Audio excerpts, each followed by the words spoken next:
Gelar perkara yang dilakukan polisi menetapkan perawat Rumah Sakit Muhammadiyah Palembang ditetapkan sebagai tersangka karena dianggap lalai mengakibatkan jari bayi 7 bulan terpotong saat akan melepas infus. PPNI Sumsel menyebut hal itu merupakan kejadian yang tidak diharapkan dan menganggap bukan sesuatu yang disengaja. Ketua PPNI Sumsel Subhan Haikal menyatakan, peristiwa yang terjadi akibat kelalaian anggota ini akan memberikan pendampingan untuk proses hukum tersangka melalui tim Badan Bantuan Hukum Perawat di PPNI Pusat dan memastikan rumah sakit bertanggung jawab. Menurutnya saat infus hendak dilepas, bayi dalam kondisi rewel dan digendong oleh ibunya, sehingga membuat perawat sempat kesulitan. Karena tidak ada yang namanya kami perawat ini yang berniat ketika bekerja itu mencelakai pasien. Makanya kami menyebutkan kejadian tidak diharapkan.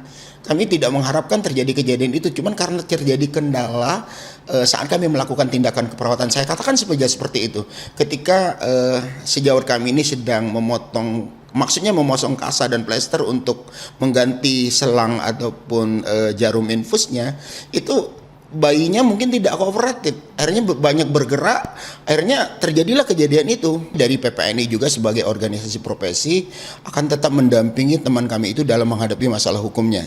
Ya, nah tapi kami juga ingin memastikan bahwa rumah sakit itu tidak lepas tangan gitu.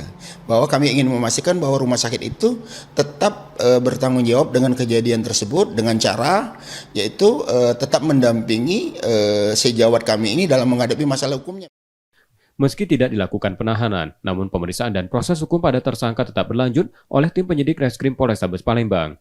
Tersangka juga dinonaktifkan dari tugas keperawatan. Reski Oktora, Muklas Diferensial, Kompas TV, Palembang, Sumatera Selatan.